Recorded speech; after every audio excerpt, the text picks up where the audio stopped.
तो आज से नया बैच हम लोगों ने शुरू किया आयुर्वेद एमडीएमएस और एएमओ आयुर्वेदिक मेडिकल ऑफिसर या मेडिकल ऑफिसर कम्युनिटी हेल्थ के लिए।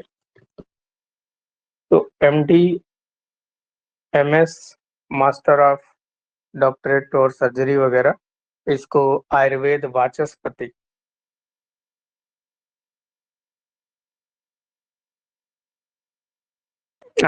वाचस्पति काय चिकित्सा हो या शल्य हो ये बोला जाता है। दूसरा एएमओ मतलब Ayurveda medical officer Ayurvedic medical officer.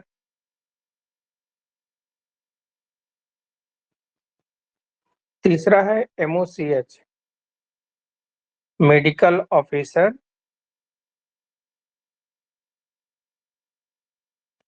Community health.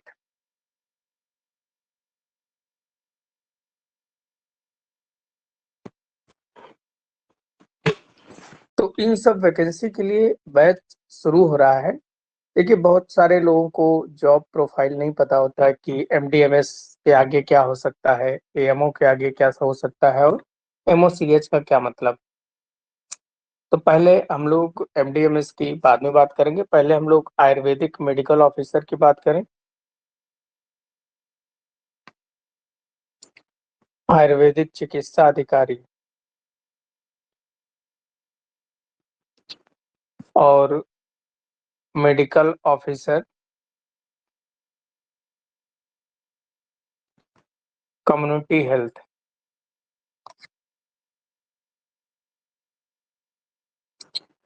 Uttar Pradesh में जो स्वास्थ्य की व्यवस्थाएं हैं उत्तर प्रदेश में, उसमें मुख्य रूप से आयुर्वेद का जो ग्रेजुएट होता है उसके लिए आयुर्वेदिक चिकित्सा अधिकारी और मेडिकल ऑफिसर कम्युनिटी हेल्थ दो मुख्य रूप से गवर्नमेंट जॉब्स हैं। तीसरा आयुर्वेद जो लेक्चरार होता है वो सब एमडीएमएस वाले होते हैं, तो वो अलग है। यहाँ पर आयुर्वेद चिकित्सा अधिकारी और medical officer community health. Ayurveda चिकित्सा अधिकारी जो होता है इसकी जो पोस्ट है, जो वैकेंसी है, ये निकालता है यूपी, उत्तर प्रदेश की बात कर रहे हैं, यूपी पीएससी यानी उत्तर प्रदेश लोक सेवा आयोग।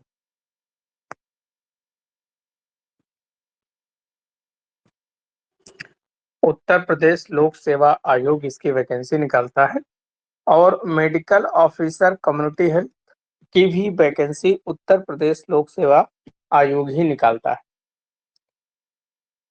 चूंकि ग्रेड पे की बात करें तो 5400 ग्रेड पे होता है और बेसिक सैलरी जो बनती है वो 56,100 रुपए से 1,79,000 के करीब में बनती है बेसिक। इसका मतलब भी अभी बताऊंगा। और यहाँ पर भी सेम है, ग्रेड पे 4200 के ऊपर जितनी भी नौकरी आती है उसको उत्तर प्रदेश लोक सेवा आयोग ही निकालता है और उसके नीचे की जो वैकेंसी आती है वो यूपी ट्रिपल एससी के थ्रू निकाली जाती है। अब आपका ग्रेड पे 5400 है और आप आते हैं क्लास 2 ऑफिसर रैंक में, क्लास बी।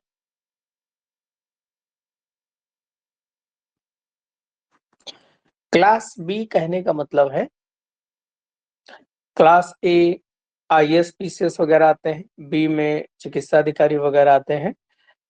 क्लास ए वाले जो होते हैं जिनका 6600 पे ग्रेड के ऊपर होता है वो सब क्लास ए में आते हैं।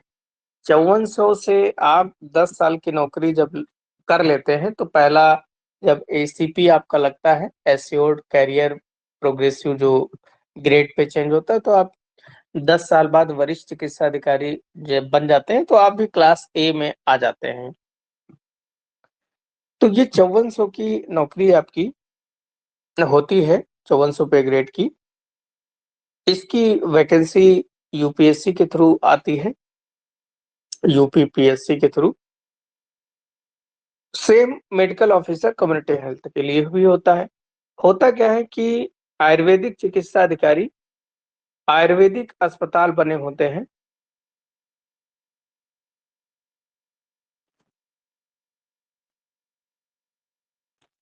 आयुर्वेदिक अस्पताल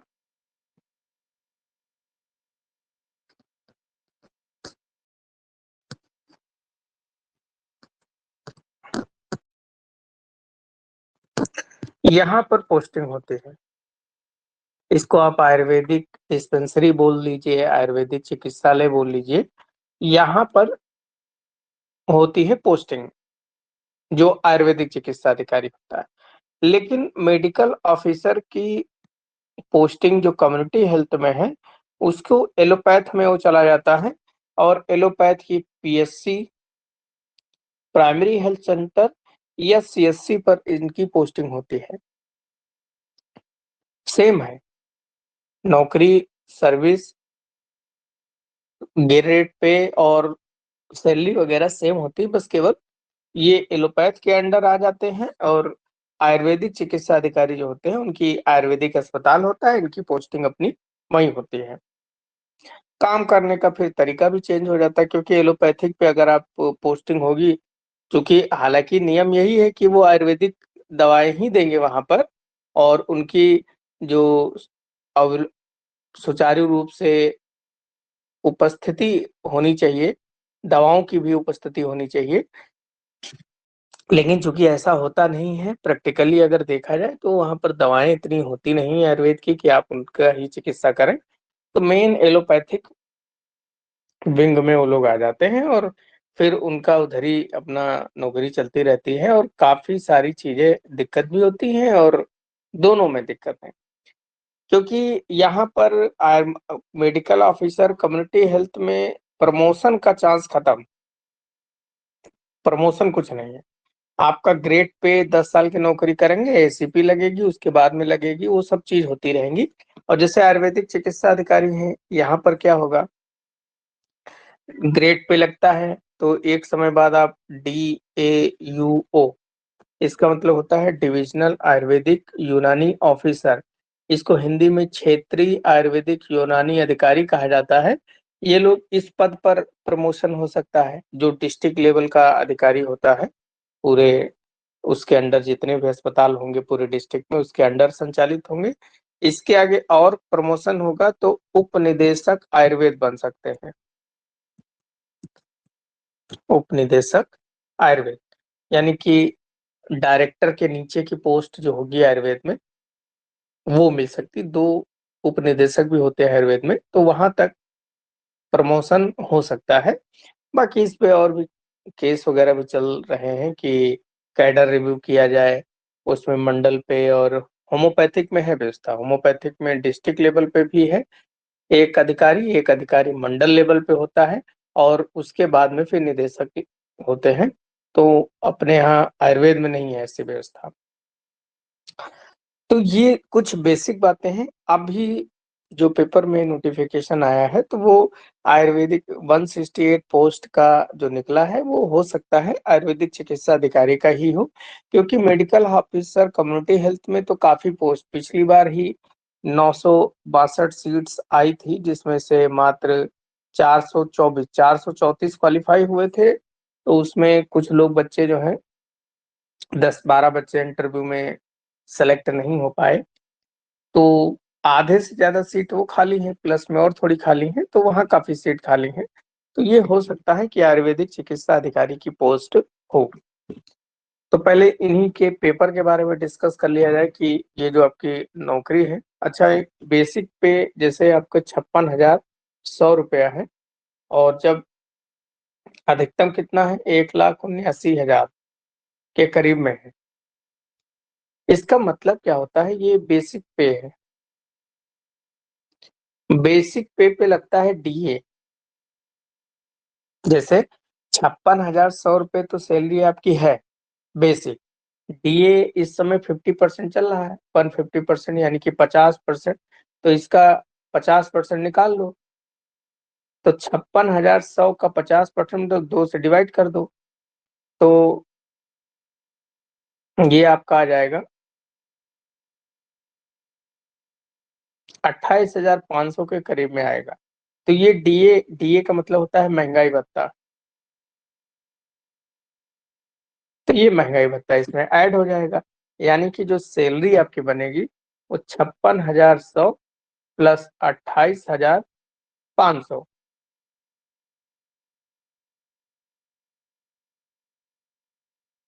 लगभग इतनी सैलरी आपकी इस समय बनेगी। फिर इसके ऊपर लगेगा एचआरए। एचआरए मतलब हाउस रेंट जो अलाउंस होता है वो मिलेगा। तो ग्रामीण एरिया में इस समय एचआरए है लगभग 2100 रुपये है। और शहरी में फिर देखा जाता है कि शहर कौन सा शहर है। जैसे छोटे शहर हैं तो 3100 रुपये, लखनऊ जैसा बड़ा शहर है तो 7-8 हजार रुपये मिलता है। इस तरीके से अगर इसमें तो फिर आप अगर ग्रामीण में है तो 84,600 में 2100 रुपये और ऐड कर दीजिए, तो आपका 86,700 रुपये नौ मतलब तनख्वाह बनेगी। अब इसमें भी और भी चीजें होती हैं, जैसे डीए साल में रिवाइज होता है, डीए बढ़ जाए, डीए 150 है तो 54%, तो 54% उसका निकलेगा। ये मान के चलिए जब नौकरी आप ज्वाइन करते हैं उस समय से 5 से 6 हजार जो होता है आपका पर ईयर बढ़ता रहता है, आगे और बढ़ता है। साल में एक बार इंक्रीमेंट लगता है।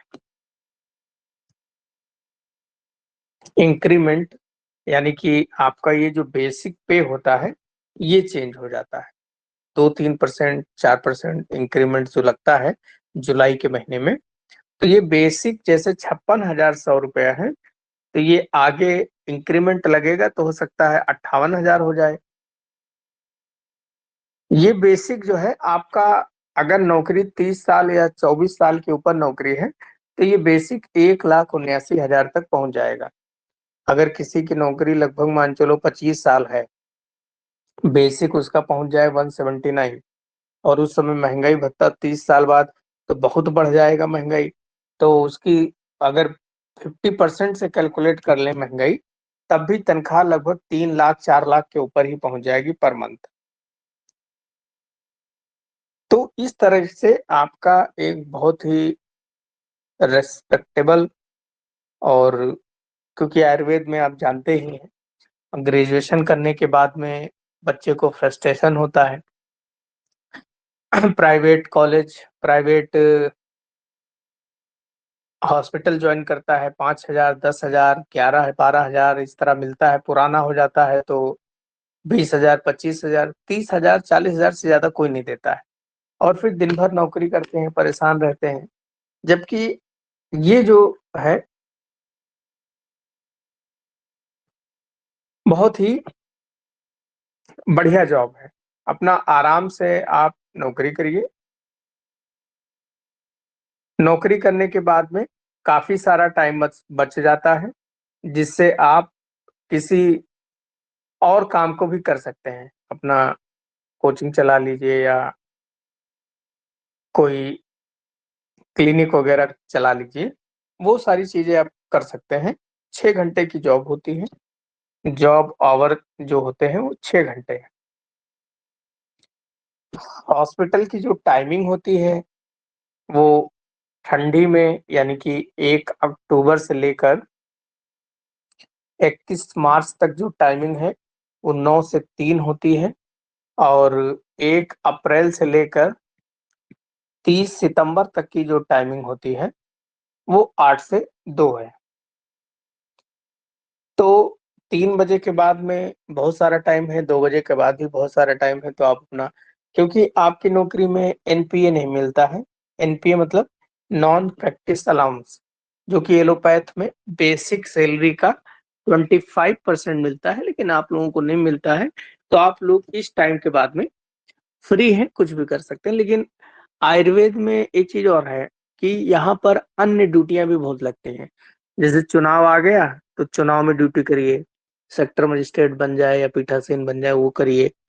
और भी बहुत सारी ड्यूटियाँ, एफएसटी, एनएसटी, जो अन्य ड्यूटियाँ भी यहाँ पर करनी पड़ती हैं। कहीं पर कोई महामारी फैल जाए, जैसे कोरोना जैसी महामारी फैल गई थी, तो आयुर्वेद के बहुत सारे चिकित्सा अधिकारियों की ड्यूटी वहाँ पर लगी हुई थी। तो ये सारे क्रियाकलाप भी चलते रहते हैं। तो सेम यही एमओसीएच में भी है, मेडिकल ऑफिसर कम्युनिटी हेल्थ में। केवल ये ड्यूटी जो अलग से ड्यूटी होती, इसमें वो लोग बच जाते हैं। बाकी सैलरी वगैरह सेम, ऐसे ही सैलरी उनकी भी कैलकुलेट होती है, ऐसे ही बनती है। भर्ती यहाँ पर कैसे होती है? 2 स्तर होते हैं। सीधी भर्ती प्रक्रिया,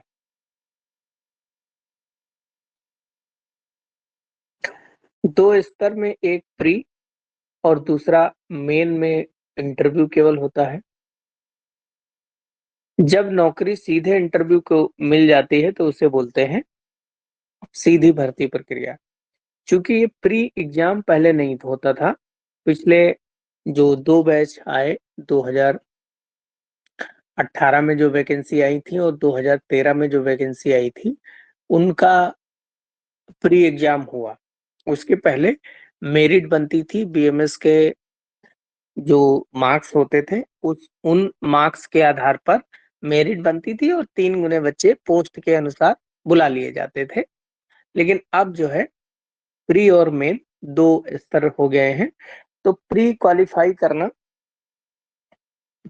प्री एग्जाम की बात करें, प्री एग्जाम एएमओ और एमओसीएच दोनों में डिफरेंस होता है। क्या डिफरेंस होता है दोनों में? क्वेश्चन सेम है। प्री एग्जाम के लिए 150 क्वेश्चन यहाँ होंगे, 150 क्वेश्चन यहाँ होंगे। क्वेश्चंस का जो डिस्ट्रीब्यूशन होता है, 120 क्वेश्चन आयुर्वेद के हैं। इसमें कहने को तो आयुर्वेद है, लेकिन इसमें एलोपैथ के भी क्वेश्चन, लगभग 10 से 15 क्वेश्चन आपको एलोपैथ के भी मिल जाएंगे। यहाँ 30 क्वेश्चंस जो हैं, 30 प्रश्न आपको मिलेंगे जीके जीएस के, जीके जीएस के मिलेंगे। एमओसीएच में जो पैटर्न है, यहाँ पर 75 क्वेश्चन आपको मिलेंगे आयुर्वेद के। इसमें एलोपैथ के भी 10 क्वेश्चन होंगे। 25 क्वेश्चन आपको मिलेंगे प्रोग्राम्स के, जो हेल्थ प्रोग्राम है। और 50 क्वेश्चन आपको मिलते हैं जीके जीएस के। तो ये वाला एमओसीएच एग्जाम क्यों टफ होता है और आयुर्वेदिक चिकित्सा अधिकारी वाला क्यों आसान होता है? उसके पीछे जो कारण होता है, वो यही कारण है कि एमओ वाला एग्जाम 120 क्वेश्चन आयुर्वेद के मिल गए। अच्छा, इसमें क्वालिफाई जो होता है,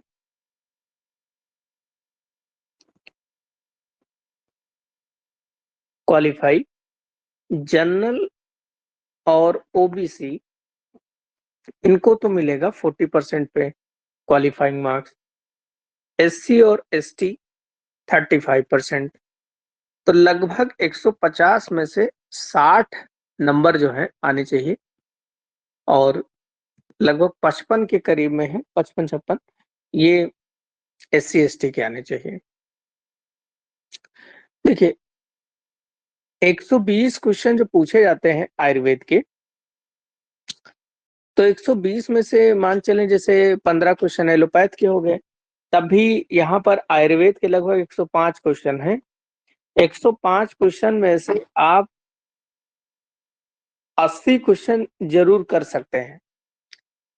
80 क्वेश्चन आप जरूर, क्योंकि 105 क्वेश्चन आयुर्वेद के आएंगे, जिसमें से 40 क्वेश्चन तो बड़े आसान से पूछे जाते हैं अगले 40 क्वेश्चन थोड़ा टफ रहेंगे तो आप कर ले जाओगे, अगर कोचिंग ढंग से आपने किया है, अच्छे से टेस्ट वगैरह दिए हैं तो कर ले जाओगे।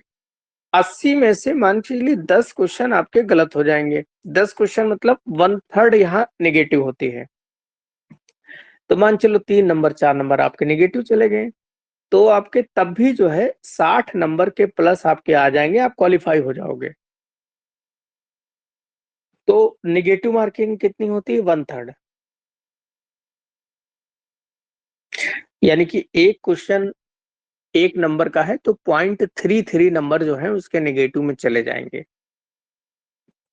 देखिए जीके जीएस को बहुत बड़ा, अब आयुर्वेद ही इतना है, नहीं पढ़ा जाएगा, जीके जीएस कौन ही पढ़ पाएगा। लेकिन फिर भी जीके जीएस में करंट अगर आप चीजें पढ़ रहे हैं तो 5 क्वेश्चन तो ऐसे हैं तो आप निकाल ले जाओगे। 5 क्वेश्चन बाकी आपको छोड़ने हैं। तो यहाँ पर सिलेक्शन क्वेश्चन अटेम्प्ट करने से ज्यादा इंपॉर्टेंट है कि क्वेश्चन हमको छोड़ने कितने हैं, ये पता होना बहुत जरूरी है। छोड़ते रहो छोड़ते रहो। 150 में से आपको 60 ही क्वेश्चन सही करने, बाकी 90 आप छोड़ सकते हो। 40% लाना बड़ा टफ काम है, क्योंकि पिछले विगत वर्षों से पहला जब एग्जाम हुआ तो बड़ा आसान पेपर बना। उसके अगला जो एग्जाम हुआ तब भी थोड़ा सा आसान पेपर था। लेकिन जो पिछले साल जनवरी में एमओ का एग्जाम हुआ वो टफ पेपर थोड़ा सा आया। अब आने वाले समय में और टफ आएगा। एमओसीएच में क्यों टफ हो जाता है पेपर ज्यादा? क्योंकि आप लोग प्रोग्राम ज्यादा मायने नहीं रखते, आप पढ़ते नहीं हो, जीके जीएस पढ़ते नहीं हो। तो यहाँ बात 75 में से, अब 75 आयुर्वेद में से 10 मॉडर्न के आ गए, बचे 65। 65 में से 15 क्वेश्चन आपको तो 100% नहीं आ रहे होंगे, बचे 50। अब 50 में से तो सिलेक्शन नहीं, आप सिलेक्शन से बाहर हो गए। इसका मतलब ये 25 नंबर प्रोग्राम में से अगर आपको 20 आ रहे हैं तो आप पहुंच जाते हैं 70। और जीके जीएस में से 50 में से अगर आप 10 कर ले जाए तो पहुंच जाते हैं 80। तो इस तरीके से आप क्वालिफाई ये भी कर सकते हैं। बाकी पैटर्न नेगेटिव मार्किंग सेम है, दोनों में कोई डिफरेंस नहीं है, नेगेटिव मार्किंग दोनों की 1/3 है। क्वालिफाइंग कैटेगरी दोनों की सेम है, यानी कि 40% जनरल ओबीसी और एसटी एसटी 35% होती है। फिर इसमें एज रिलैक्सेशन भी मिलता है, जैसे ओबीसी में 3 साल शायद एज लिमिट 40 साल की होती है, तो 3 साल ओबीसी, और एससी एसटी को 5 साल एज लिमिट भी मिलती है। लेकिन जो लोग एज लिमिट का फायदा ले लेंगे वो फिर कैटेगरी में ही फॉर्म अप्लाई कर पाएंगे और उनका क्वालिफाई भी कैटेगरी में ही होता है। आगे मेरिट बनेगी तो उनको जॉब भी अपनी कैटेगरी में ही मिलेगी, क्योंकि उन्होंने लाभ ले लिया है पहले ही। तो यहाँ पर जो 150 प्रश्न है एएमओ की अगर बात करें, 120 Ayurveda, 30 question GK.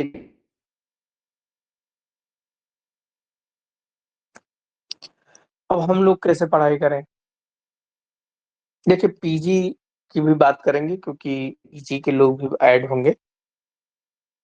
120 question Ayurveda के पीजी में भी पूछे जाते हैं। 120 क्वेश्चंस में से लगभग आयुर्वेद के मानो 105 क्वेश्चन और एलोपैथ के मानो,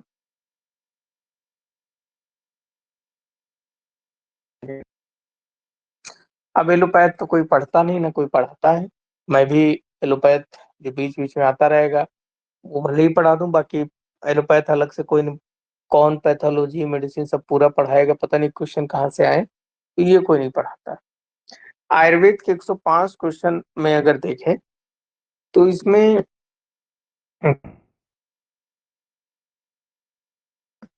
कोई का मतलब ये है जो पढ़ा रहेगा वो तो कर लेगा, लेकिन थोड़े से टफ होते हैं, ये तो छोड़ दो।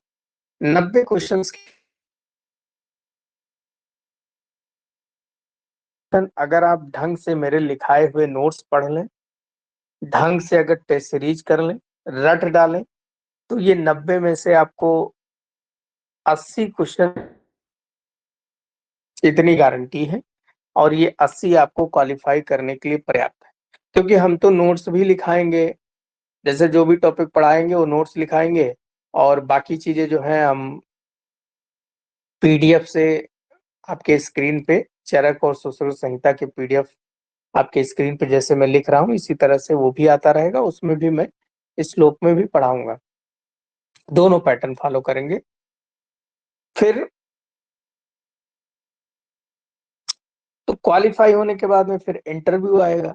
इंटरव्यू की तैयारी अलग से इस बार मैं ये भी करूंगा कि जीके जीएस में लुसेंट के कुछ पार्ट पढ़ाए जा सके, लेकिन जीके जीएस चूंकि अलग टॉपिक है तो अगर वो पढ़ाएंगे तो उसकी फीस अलग से चार्ज होगी, इसमें इंक्लूड नहीं होगी। कि अभी मैं कह दूं कि जीके जीएस पढ़ाऊंगा तो फिर आप लोग कहें पढ़ाया नहीं ये है। हाँ, प्रोग्राम इसी में पढ़ा देंगे। प्रोग्राम अगर एमओसीएच की वैकेंसी आएगी तो इसी फीस में प्रोग्राम हम पढ़ाएंगे। तो ये रहेगा आपका पैटर्न। पढ़ाई कैसे होगी? स्टेप बाय स्टेप आप चरक और सुश्रुत संहिता पे फोकस रखिए। इसके अलावा अष्टांग हृदय के कुछ टॉपिक इंपॉर्टेंट है वो पूछ लेता है जो उनके अलग हैं। बाकी चरक सुश्रुत से ही ज्यादातर क्वेश्चन आते हैं। अगर 100 क्वेश्चन अगर हम माने कि आयुर्वेद के अगर होंगे तो इसमें द्रव्य गुण के मान चलो 2 से 3 क्वेश्चन आते हैं। रसशास्त्र के भी 2 से 4 क्वेश्चन माने इस तरह आते हैं। बाकी ज्यादातर पोर्शन चरक और सुश्रुत का आता है। चरक और सुश्रुत को मिला के कम से कम 100 में से 70 क्वेश्चन जरूर आएंगे। साथ ही साथ में बाल रोग, कौमार व्रत के माने 3 से 4 क्वेश्चन या 2 से 3 क्वेश्चन ये भी आएंगे। लेकिन ये बाल रोग, स्त्री प्रसूति, ये जो क्वेश्चन पूछे जाते हैं वो होते चरक सुश्रुत के ही हैं। मुख विशोधन कैसे करेंगे तो चरक सुश्रुत में से ही बताया गया है, तो अलग से नहीं है। तो 70 से 80 क्वेश्चन मानिए आपके चरक सुश्रुत से ही आने हैं, तो उसी पे फोकस रखना है। बाकी अन्य जो संहिताएं हैं छोटी छोटी, उनसे कहीं 1-2 क्वेश्चन आएगा। उस 1-2 क्वेश्चन के लिए आप अपना टाइम बर्बाद नहीं कर सकते हैं। कि अगर रसरत समुच्चय का एक क्वेश्चन पूछा जाए तो आप पूरे साल रसरत समुच्चय बैठ के पढ़ते रहिए। एग्जाम के समय एक क्वेश्चन आपका सही होगा, बाकी सारे क्वेश्चन आपके गलत होंगे, तो उससे कोई फायदा नहीं। जीके जीएस में आप पेपर में करंट अफेयर पढ़ते रहिए, तो करंट अफेयर से ही लगभग 10 क्वेश्चन आपके फंस जाएंगे, तो उस पर आप फोकस रखिए, उसको पढ़िए। तो ये बेसिक इंफॉर्मेशन थी आयुर्वेद चिकित्सा अधिकारी और एमओसीएच के बारे में।